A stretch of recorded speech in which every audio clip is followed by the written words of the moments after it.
Welcome to Bodies in the Post, where I speak to art makers, product creators, scientists, and revolution makers who make us rethink what it is to be human in these post-human times. Here, we get to know the humans behind the creations and their inner worlds that form the basis of what drives them.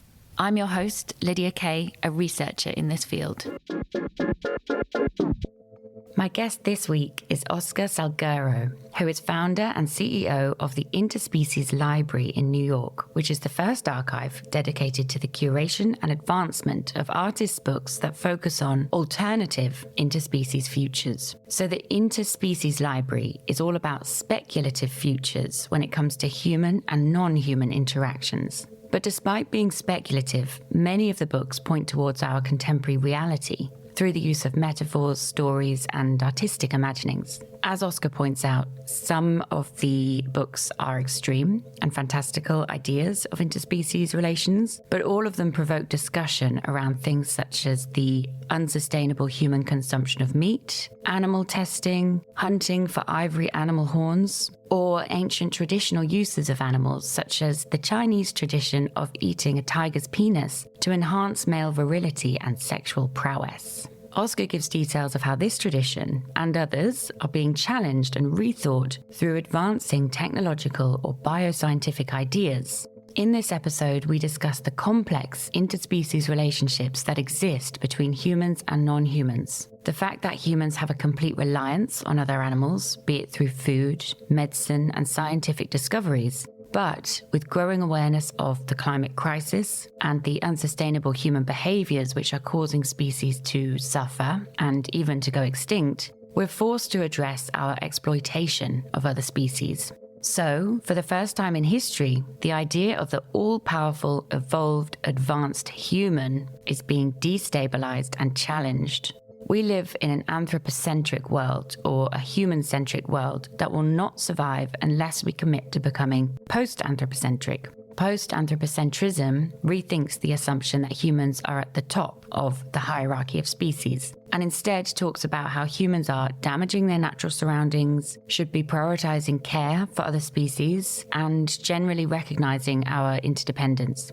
As Oscar states, it's painful and confusing for humans to be confronted with these facts, but it's a necessary step towards whatever evolution this planet and humans need to take. Here we discuss specific books Oscar has in the library, which are listed in the show notes. Some outline the multiple human uses of every single part of a pig's body, the monkeys used as experimental astronauts to see if primates could survive in space, and the use of horseshoe crabs for life-saving medicine.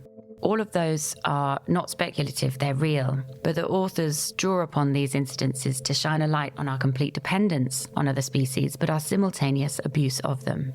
We also discuss the role of 3D printing when it comes to potentially creating organs and rhino horns. In this episode, there's a moment where we talk about pig organ transplants, and I state that humans are having them. And a correction to that statement is that, well, humans are having them, but they only work for a limited time period. There has been a transplant made of a pig kidney to a brain-dead man who donated his body to science. The kidney successfully functioned for 2 full months, keeping his body alive, which is the longest documented case of its kind. Also in 2023, scientists reported that a kidney transplanted from a genetically engineered miniature pig kept a monkey alive for more than 2 years. So this survival time is one of the longest for any interspecies transplant and moves pig organs closer to human use.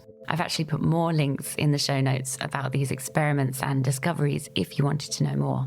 It was exciting to talk to Oscar about the potential of interspecies relationships and what the future holds. The Interspecies Library is a passion project for him, so he is an independent researcher and archivist building this one-of-a-kind library, which operates as a physical space but also as a catalogue online. So please do go and have a look at it. You can find it at interspecieslibrary.com. After my conversation with Oscar, he told me he feels completely compelled to collect these books and says that he feels a responsibility or a calling to collect and document these historical artifacts. So it was wonderful to speak with someone so passionate about these topics. I hope you enjoy listening.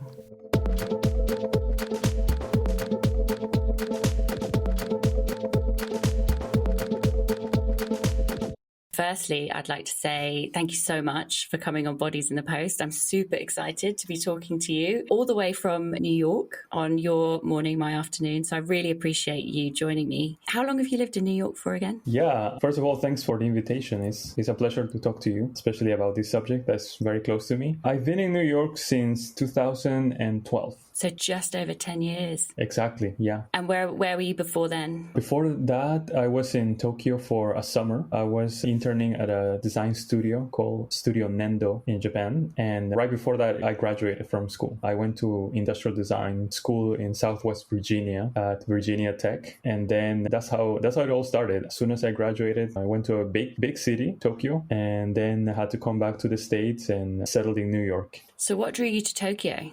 Honestly, I really wanted to try a culture that I've never had access to. You know, there's a lot of information about Japanese culture online through books, and I just wanted to experience it myself. There was a clash that for me was very exciting at the time, a clash of, I would say, cultures. And for example, in Japan, or at least in Tokyo, they would have a maximalist aesthetic. There's maximalist and minimalist, right? You go to a normal grocery store, everything is a bombardment of information, labels, graphics, characters. I think of even Tokyo being like that in terms of the streets. Oh, yes. With lights and buildings and advertisements and everything is an explosion of creativity, imagination, expression. And then that's when I fell in love with cities, really huge cities, you know. Where did you grow up? So I grew up in Lima, Peru, also the largest city in Peru. I guess I am an urban kind of person. I really enjoy this idea of everyone living in these houses, concrete everywhere, but then there's subcultures everywhere, you know, soccer fans or the gaming culture guys, you know, music scene. Just there's all of these subcultures happening simultaneously. There's cross-contamination between them, and I just enjoy this multiplicity of expression.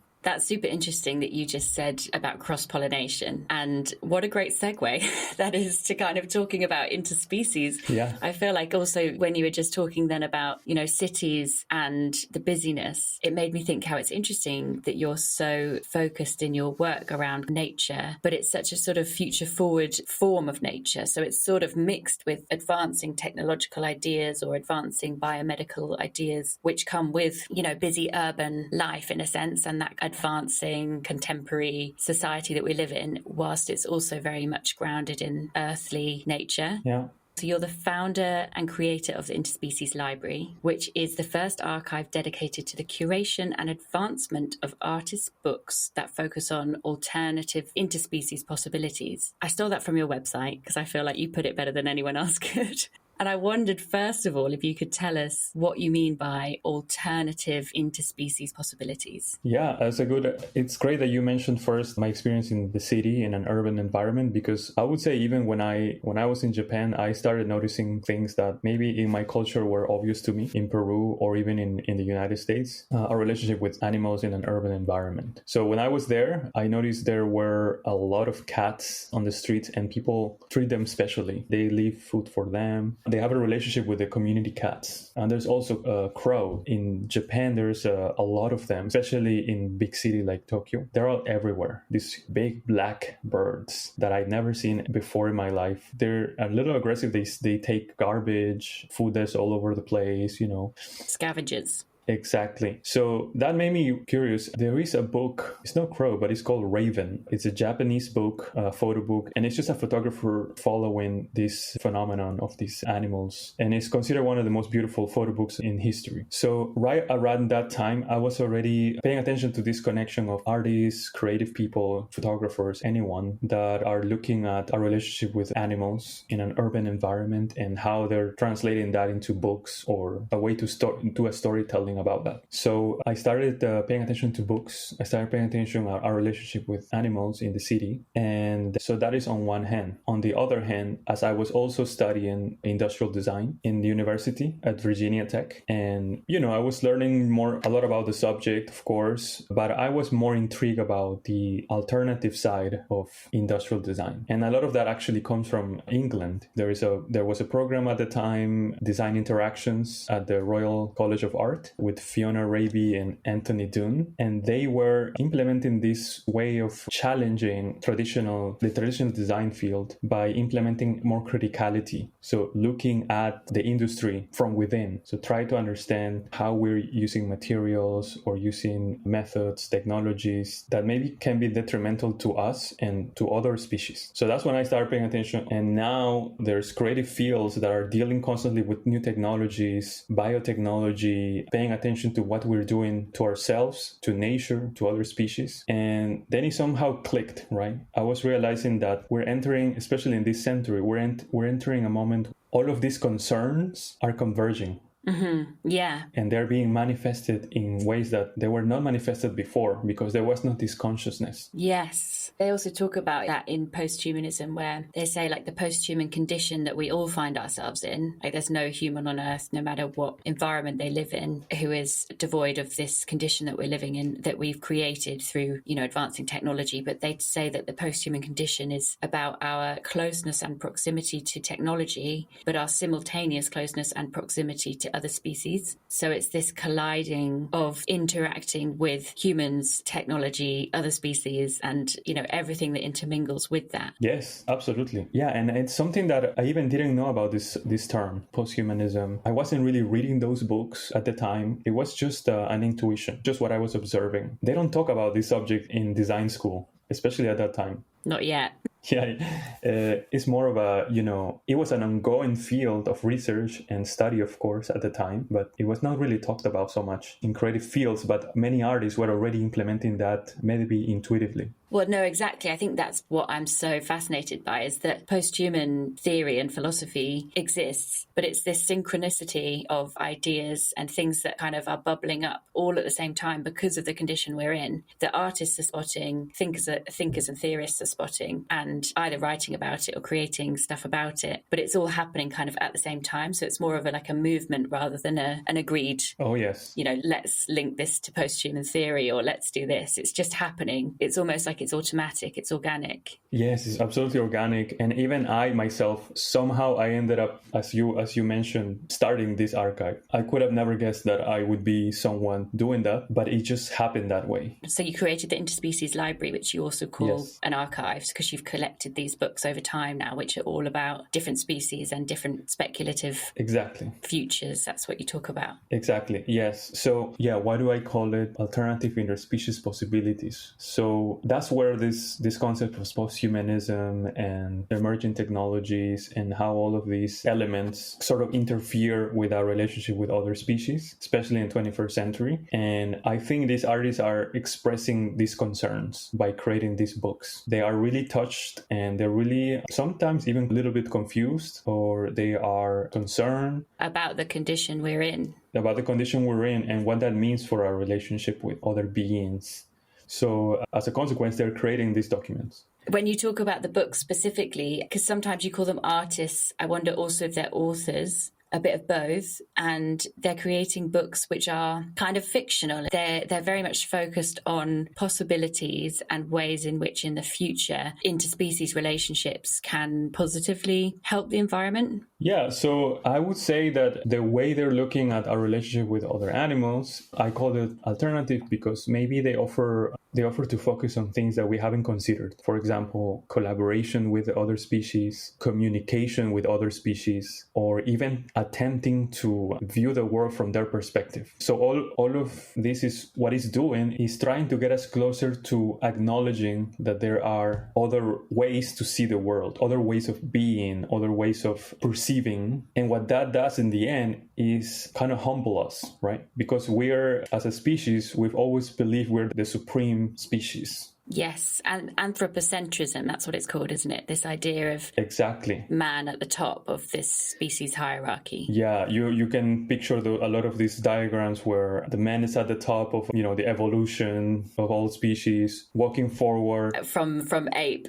Yeah, like we're heading to something and we're this transcendental species. Everything was converged so that we manifested, and this is the end goal of life on this planet. Yeah, it's so arrogant, isn't it, if you think about it? And there's quite a lot of humanist texts, and humanist philosophers in particular, that talk about this idea of the man being the human, and they really privileged particularly the male body was the kind of top of the hierarchy, and it was this separation between mind and body. The body was like a vessel for the mind, but the body was sealed from the outside world. When obviously in reality, we have a completely sort of porous relationship with our surroundings and with other species. We're constantly interacting with them, not only eating animals and plants, but also, all of our skin sheds, our hair sheds, we shit, we piss, we die eventually. We're constantly interacting with our environment and with other species. It's a constant process. Yes. Which is what kind of a lot of your texts, I think, are drawing on, isn't it? In a way, it's almost like they're drawing on something that's already happening, but they're almost like making it into a metaphor, or they're shedding light on it by creating it into some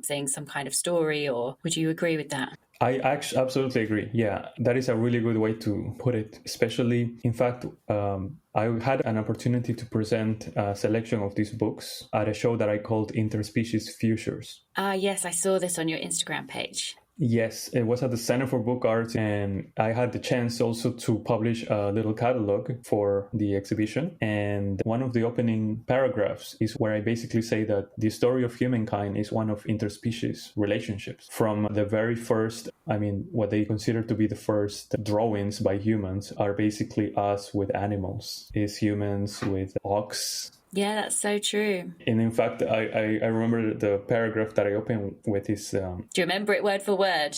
Not almost word for word, but the concept is that 45,000 years ago, that's what we are dating those drawings in the caves of Indonesia, where there's humans interacting with animals. And then you go all the way to the present. At the time when I wrote this was 2021. So there was a lot of news about Elon Musk implanting chips in the brain of a pig. It's always a pig, isn't it? I feel a bit sorry for the pigs. They're always at the go-to.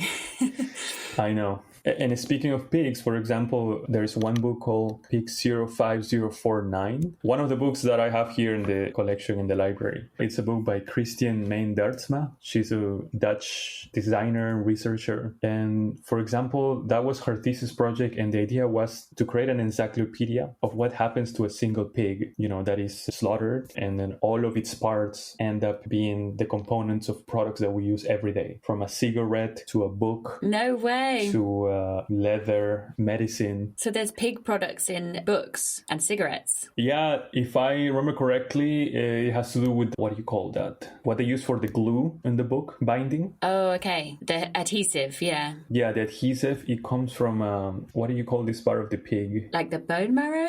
No, it's the gel. It's not the collagen. Gelatin? It's escaping me right now, but it's every part of the pig. So in the book is divided by bone, meat, skin. So by the parts of the pig that end up becoming ingredients in all of these products that you use every day. Yeah, and you can have a pig organ transplant now. Yes. And they test that quite a lot. I think that it's probably always a pig because they're quite similar to us, which I find ironic because a lot of the kind of images of evolution are to do with us with monkeys or apes, which look more similar to us than a pig. So that alone can be another entire research book, our relationship with pigs. This is an interspecies relationship that is ancient and it's ongoing. There's also another book about, for example, our relationship with monkeys or apes. It's called Ape Culture. It was released recently, I believe maybe 4 years ago. And it talks about how we're using the image of the ape in popular films or pop culture. And this brings me back to the very first time that I presented this collection of books. It was actually in 2020. So it was in January 2020. I call it Human, Nonhuman, a selection of 10 books on interspecies relationships. And it was held in my apartment here in Brooklyn. That's when I was getting more serious about, I already had this collection and I needed a way to present it. So my wife really pushed me to do an open house sort of thing. And we put the books together and everything. And one of the books that I picked was called Space Monkey. So it's a book, it's actually hard to find, it's from the 60s, and it's about the first monkey that was sent to outer space by the United States. Oh, yeah. R.I.P. I mean, it was a long time ago, but it died in space, didn't it? It was a sort of suicide mission. There were two. The male one died, but then they sent a female one, and she survived. She made it back. Ah, strong female monkey. Yes, and you know what's interesting is that I was telling you I'm from Peru, and in this book they tell the story of the monkey. Her name is Miss Baker, and they found her in the jungles of Peru, and she was a squirrel monkey, and she became this national hero at the time. You know, the first living being sent from the United States to outer space that made it back alive. And they turned that into a book, and they hired Olivia Burt, I believe is her name, children book writer, to create this book. And they were making the monkey appear as if he was meant to do this activity and become this hero to the aeronautics. Like it was fate. Yeah, that's his fate. So it's also interesting to revisit books from an interspecies perspective from that era where patriotism and things like that were more important. Yeah. I mean, they didn't, obviously it goes without saying that there's no consent from the animals that do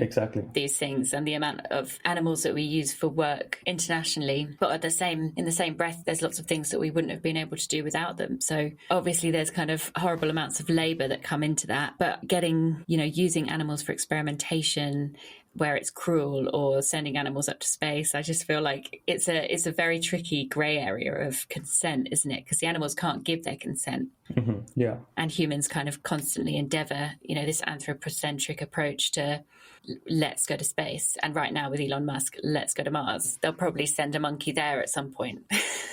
Probably. Yeah. If not, they've already done it. Yeah.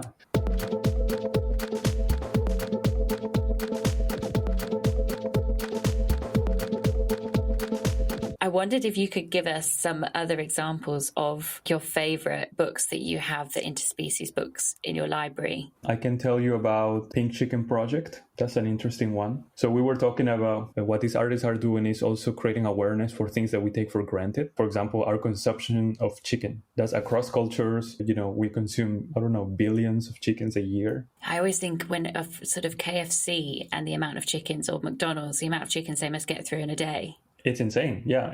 And what we've been doing is these farms are generating chickens, and they're being treated biotechnologically, right, to enhance their growth, accelerate their growth, so they have more meat and so on. Some steroids. Yeah, they're enhanced. They do that with cows, don't they, as well?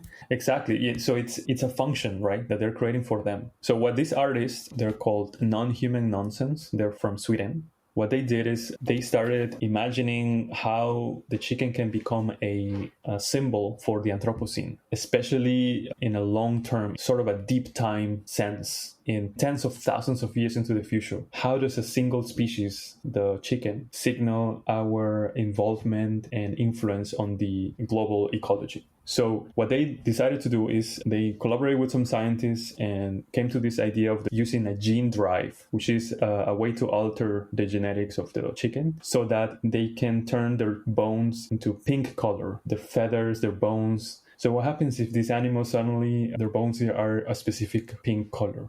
And furthermore, what happens if after something like 14 generations, if all chickens are carrying these genetics, they can all turn into pink. And then in the future, their bones can become this evidence on the geological strata of the Earth. So future archaeologists will be encountering this like pink bones, pink matter. And so that was the concept. It's a really crazy concept.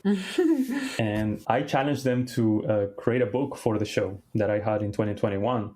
So they collaborated with a book designer, Claudia de la Torre. She's based in Berlin. They're all based in Berlin too, Non-Human Nonsense. They met up and they created this beautiful book that it looks like a rock. I mean, like a slab, like a stone. It's all gray and it has a fossilized chicken embossed in the cover, a pink chicken. So creative. I love it. It's really fascinating. And it also has a little flip book. So when you flip through the entire book, it is from a baby chicken to an adult chicken, and they're all pink. So it's kind of fun, but it's at once critical, highly critical, but also approachable. Very accessible. Even a kid, accessible. Yeah, even a kid can kind of be like, oh, that's cute. What? And then the question comes, why is the chicken pink? It's a way to get people involved, isn't it? In a kind of non-scientific way, to not make it too heavy or sort of dry. Yes. But at the same time, I guess there would be vegans out there who would be like, you're kind of making this into a bit of a joke, or you're creating this into something funny when it's not funny. Well, that's true. And what I find interesting is that there's a whole section in the middle of the book where they printed all of the social media reaction to this project. Oh, really? Did they get a lot of abuse? Yes, a lot of hate, a lot of the vomiting emoji. Oh, yeah. Trolls love that emoji. Yeah. So, yes, there's a lot of reactions. There's a lot of emotional reactions, moral reactions to these projects. And perhaps that's the point, right? To stir up this status quo, these things that we take for granted. And maybe, like the example I gave you of a kid, maybe ask why. And that why can open up a lot of maybe uncomfortable answers. Another interesting example from this Interspecies Library is the tiger penis project. Oh, yeah.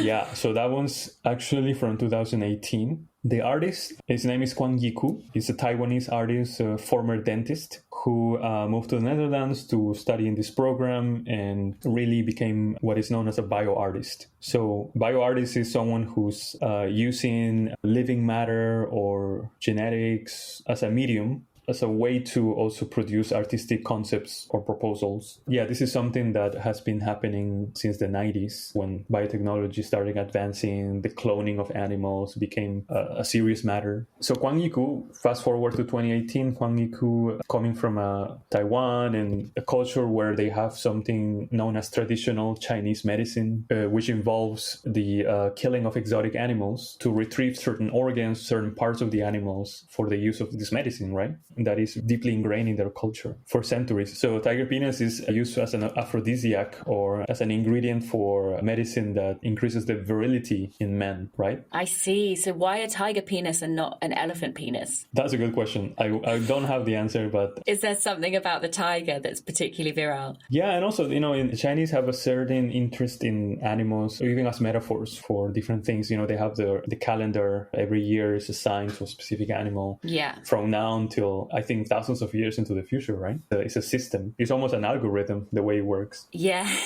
so true. So what did they do with the tiger's penis? Would they chop off the tiger's penis or how would they approach it? How does one approach a tiger's penis? Yeah, I don't remember exactly if they make a concoction or if they use the sperm, present it in a specific way, or if they dry it up. But the concept itself focuses on the idea that what if instead of killing these animals, we are able to 3D bioprint the organs. So what he's proposing, Kwang Yi-ku, is modernizing this. You don't have to get rid of this tradition or these beliefs, but at the same time, you don't have to kill animals for the purpose of that, which I guess is similar to what's happening with Impossible Burger and all of these kind of trend of instead of pigs, replace that with... Oh, yeah. Right? Lab-grown meat. Lab-grown meat, in vitro meat, yeah. I see what you mean, yeah. So Tiger Penis Project is really a project that focuses on that aspect. And for me, this is another example of an artistic approach opening up very interesting questions. Well, I've just had a quick Google. Yes. The penis of the tiger, it was consumed. So you're right. It was sort of dried out and then consumed or eaten by whoever wanted to eat it. And it was said to be a potent aphrodisiac and also an effective treatment for erectile dysfunction. And obviously it follows with there is no scientific evidence to support this. Yes. But clearly, if this is a kind of ancient tradition that was happening for, centuries or however long. So the Tiger Penis Project is about recreating a tiger penis in an ethical way. Yeah, it's about maintaining these traditions, right? These practices that are ancient. So you don't impact the practices, but you just change the material that you're using. Right. And what do they make the penises out of, the new ones? So this can be made with cells of the animal, I see. lab grown as well, as you were saying, and maybe bioprinted, which is a concept. I don't know if you've seen that they're already printing some organelles in laboratory to transplant to humans. Yeah. This is a very emergent field as well, you know?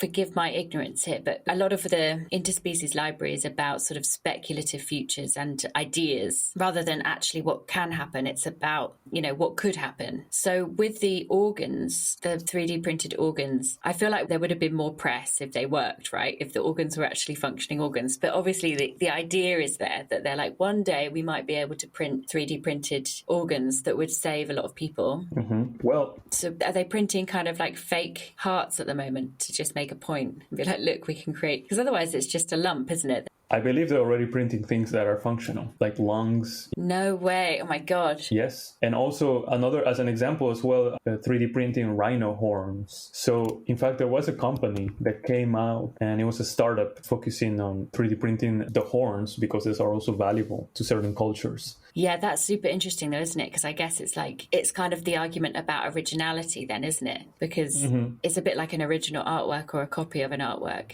If the rhino horn is the copy of a rhino horn, a 3D printed rhino horn, then does it lose its value? I'm guessing it probably does. For the people that are desperate for a rhino horn, I think they're desperate for an original, real rhino horn. Right. But I think what it does is alleviate some demand, right? Maybe there'll be something more accessible in terms of cost and more people can benefit from that. I recently visited the Hall of Gems and Stones at the American Museum of Natural History, and there was a section where they're talking about the creation of synthetic minerals back in the 1800s already. Oh, wow. Or early 1900s, yeah. And so there is a history of the creation of trying to recreate natural things. I was thinking, it's almost like they're just creating fakes like people do with fake handbags and circulating fakes, trying to convince people they're not fake. Oh, yeah. And I guess it also makes me think of like fur, the use of fur in fashion, which has since the PETA campaign that got really popular in the sort of late 90s or mid to late 90s with loads of celebrities being involved.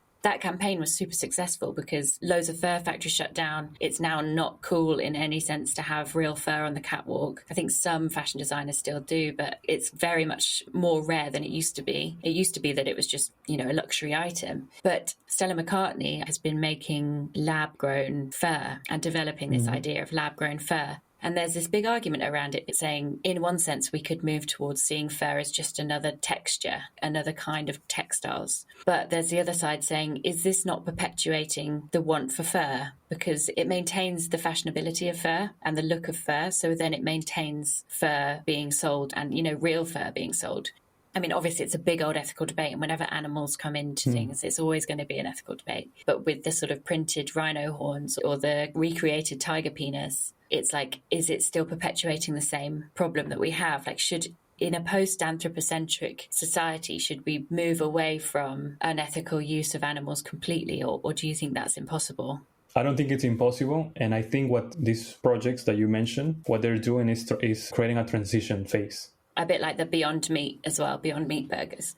Yes, they're opening up the conversation, making it mainstream. So whereas before it wasn't even a question, now it's a questionable thing. Or now there's doubt, or now there's people saying, yeah, I've been willingly participating in this for so long. Maybe I'm not that interested anymore in being part of this. Yeah. So it's a seed of doubt, but it's a good kind of doubt. It's a necessary step, even if it's not perfect yet. Right. I agree. And I think that's what I think with Stella McCartney's lab-grown fur is that it's definitely a step in the right direction. And with the Beyond Meat burgers, I feel like that brand, they're not really aiming for vegetarians because vegetarians have already got it sussed and they're already non-meat eaters. What they're actually doing is targeting meat eaters and almost finding a way of converting them to make them realize, oh, it's actually delicious and maybe I don't need to eat meat. So it is, you're right, it's a stepping stone, isn't it? Yes. To other ideas. If you're enjoying this episode, please subscribe or press the follow button to get the new episodes. And take a second to like, rate, and review the podcast because it helps other people find it. You could also share this episode with someone who you think would enjoy it.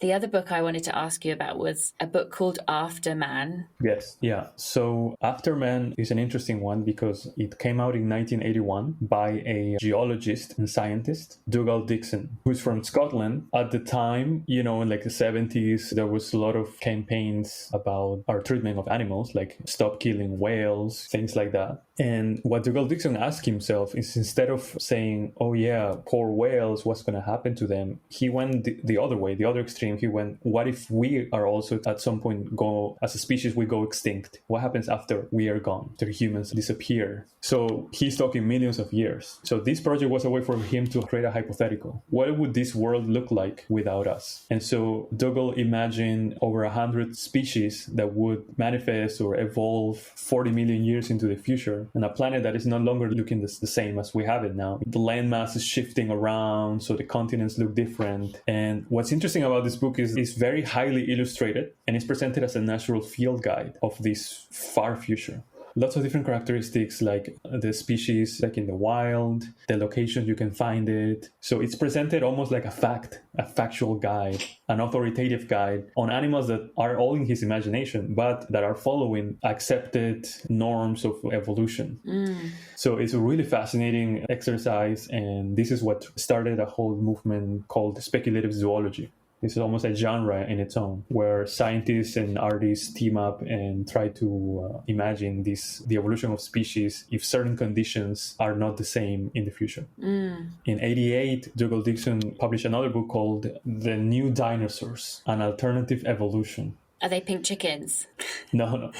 Actually, this one is interesting because artist imagines what would have happened if the global extinction of dinosaurs never happened, with that event, the meteorite, the accepted theory, right? So this book is very important. To me, it's very important because it's an early example of what happens when, in this case, a scientist teams up with an artist and develop this world-building thesis.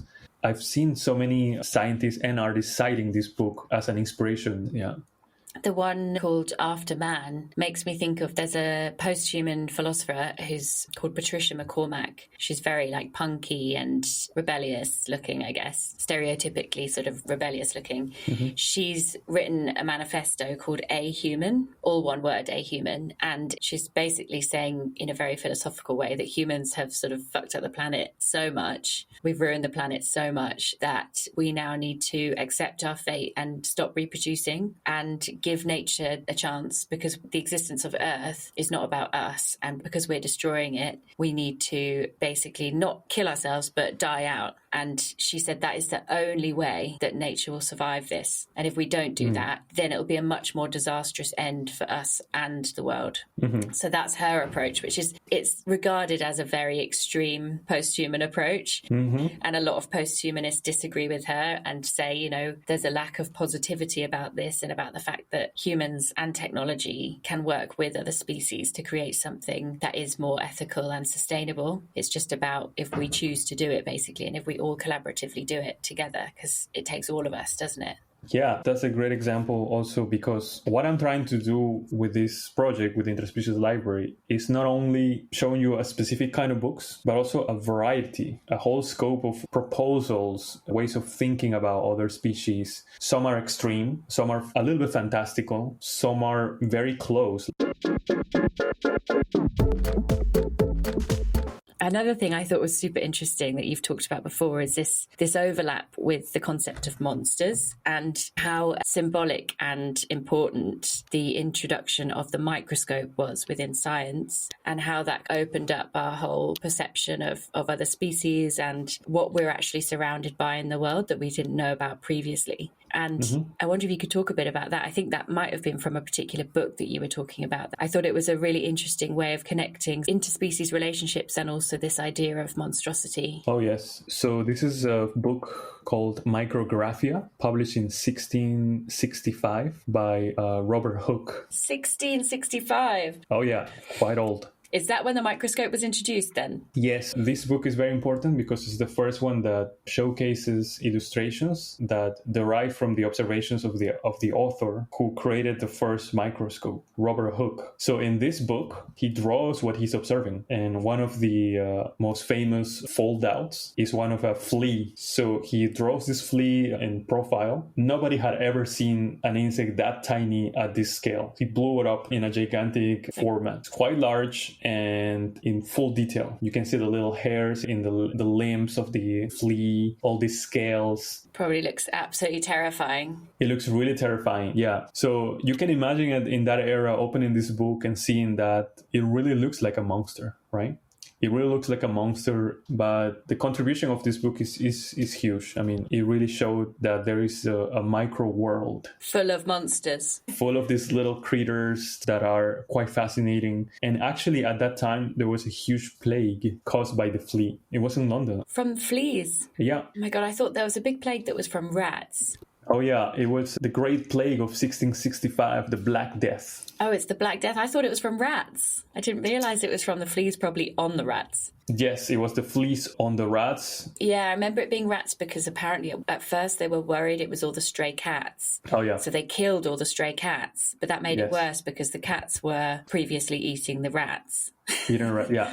So yes, it was later discovered that it was the fleas. So now even the significance of this book is even greater because it was a monster that killed loads of people. Yeah. It shows you this agent, right? This organism that is imperceptible unless you have this new tool, which is a microscope. So, but this idea of monsters is really interesting because we have this tendency historically, since earlier times, to catalog something, the unknown, or something that we don't understand or we don't have full access to, beings or organisms, as monsters, right? Yeah, there's a whole history. It's called teratology, isn't it? Teratology is the history of monsters. Yes. And it was considered scientific fact, but it very much bridged fact and fantasy. Yes. Because a lot of it was made up, but then it was also documenting maybe children born with certain defects or an extra limb or Siamese twins. So it was documenting actual bodies that were considered monstrous. And at the same time, it was also talking about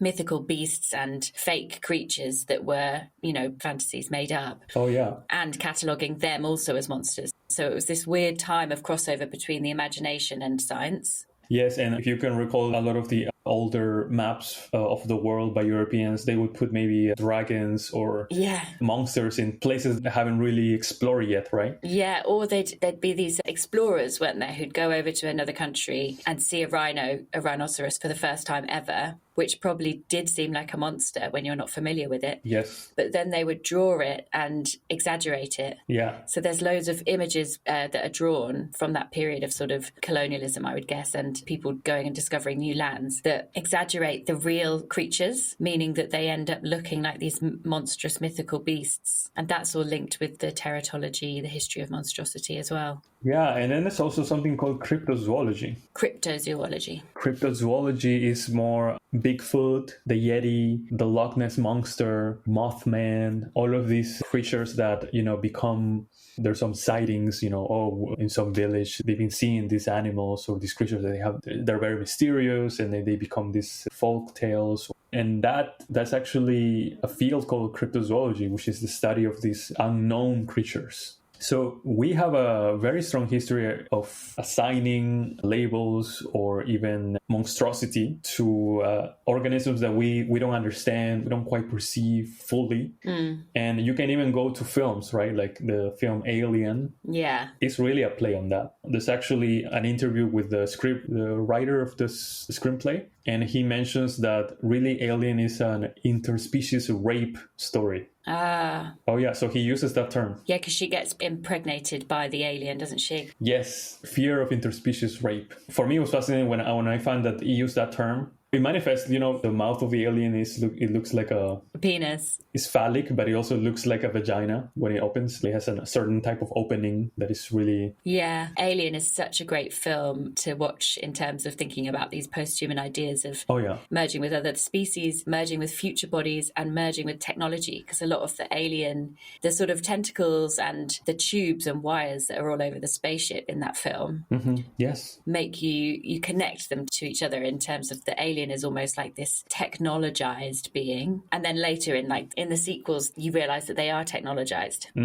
And I was going to talk about that actually with monsters and this idea that you look through a microscope and you see monsters through a microscope. People were going to other lands and seeing rhinoceroses and thinking they were monsters. And then now you can grow things in a lab using sort of technology or advanced chemical, sort of biomedical, pharmaceutical engineering, which will create beings. And these crossovers, they've managed to grow an ear on a mouse and, deform creatures through this use of technology. So there's these sort of future monsters now, these futuristic monsters that connect to our deep, deep fear of what monstrosity is. Yeah. It's a very confusing century, I think. It's very confusing. But that's like interspecies at its prime, isn't it? Absolutely. Because mixing substances in a lab that have come from plants or animals. Yes, there's at once a lot of projects happening around the world, pushing the boundaries of what life means, right? What life can be, things that are happening at laboratory level, biotechnological level, but also at once a lot of, confusion about where we're heading. Yeah. And this is across the globe, politically, in terms of belief, religion, which is also creating a new emergence of mysticism, animism, these waves of sort of a new type of belief in things that we can control, which is another area that I'm very interested in. There's some artists looking at a relationship with fantastical creatures, a relationship with, for example, the cosmovision of indigenous communities, where they regard animals with certain spirit or certain abilities that we don't have. So it's really a reason why I think it's very important to continue pushing this project forward, this Interspecies Library, because I think a lot of fields of study and a lot of concerns and a lot of questions are converging. And at the core is this idea of the concept of the human is destabilizing. I mean, it's being destabilized and challenged. Yeah. Maybe for the first time since our origin. 100%. And it's important that happens. And it's painful. It's going to be painful. It's going to be confusing. And some people won't accept it. They won't accept it. And I think it's a necessary step into whatever happens, whichever way this planet evolves. It was a necessary step that was going to happen at some point, but it's happening now. Yeah, completely. And it's also about the fact that we completely depend on and rely on other species. And at the same time, simultaneously, we completely abuse them. And that's the complicated issue. And that's part of the post-human condition is that we need to deal with. It's like, because we're so dependent on it, how do we find new ways of living with it and moving away from that dependence so we're not abusive of it?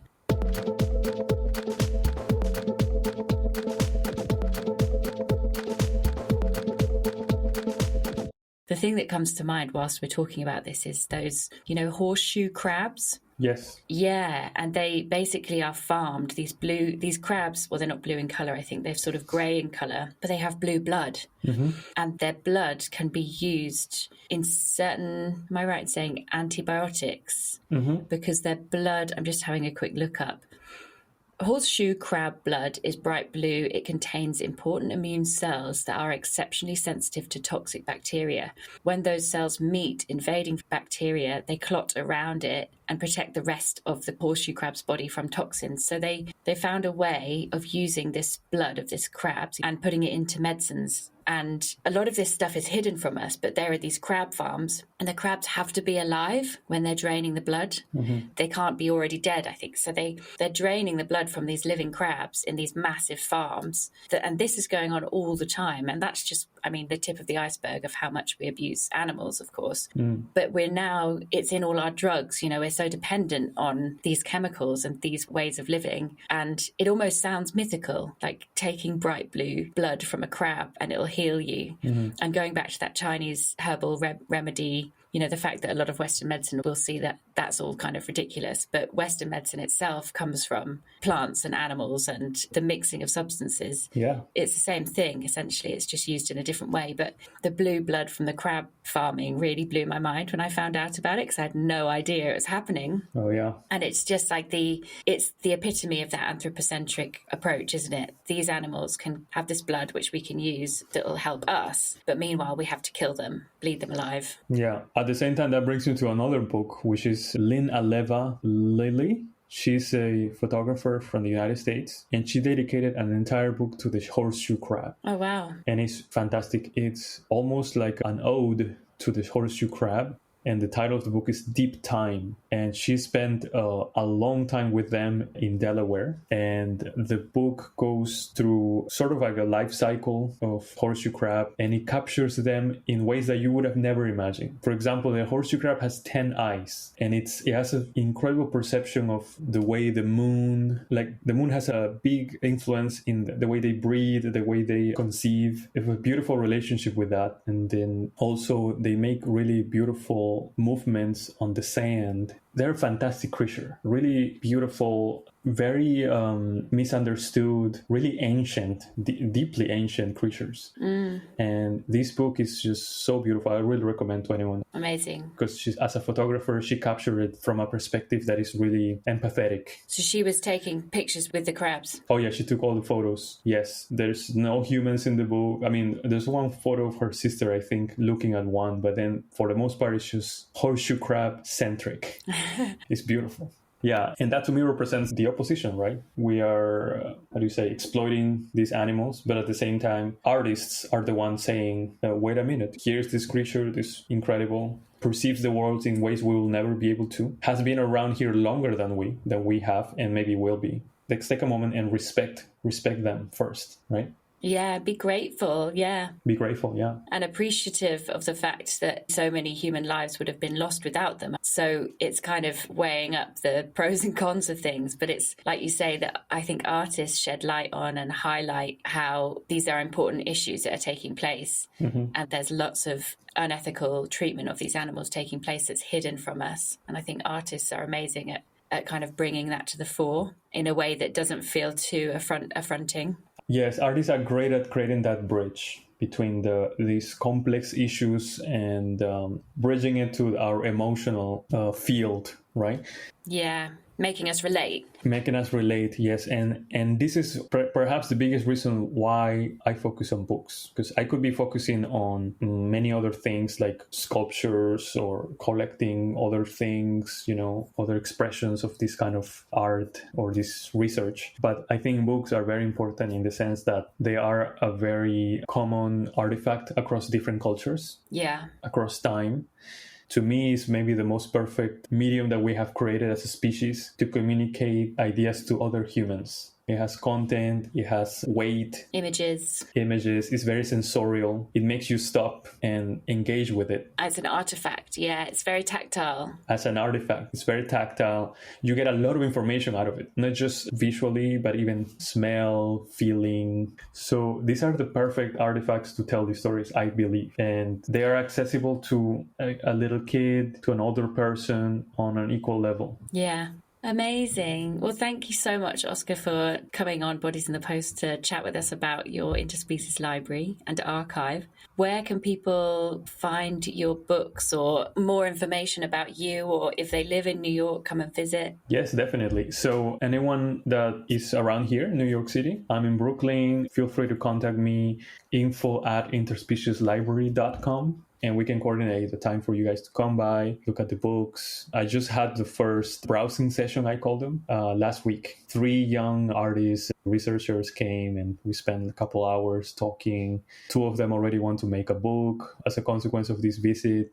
And one of them, we're going to have an interview about the project. So it's really... The library is almost like the excuse, right? And people come in. Yeah, it inspires people. It inspires people because they're noticing that what they are feeling right now is a feeling that is happening globally with artists all over. They're also feeling that. They're feeling this need to tell these stories, to make the public aware about the subject, to challenge, to inspire, So anyone is welcome to come physically, but also if you want to see more online, I have the website interspecieslibrary.com, which is really just mostly an overview of the project. My goal would be actually in the near future to catalog all the books, create an index, making most of them, or at least a few of them, fully accessible online, where you can read the content, the essays, so that if you cannot physically be here, at least you can see all of this content and publications being produced. And that's the thing, isn't it? I think it's about generating these ideas and creating this inspiration, because a lot of the big new creations and ideas come from, things that have changed humankind in a really positive way and other species' lives in a positive way, often comes from experimentation, transdisciplinarity, and something new, something kind of original. So these books have the power, in a sense, to spark ideas and create something new. So for artists and thinkers and scientists alike, they're really important to propel us into new ways of thinking about interspecies. Absolutely. Yes, I believe that very much. And I'm just hoping this project is a contribution to that. Well, I'm sure it will be. And I love what you're doing. And thank you so much for your time and for coming on Bodies in the Post. I really appreciate it. It was fantastic talking with you. Thank you so much, Lydia. Thank you so much for listening to this episode of Bodies in the Post with Oscar Salguero from the Interspecies Library. If you enjoyed listening, please follow the show for more episodes.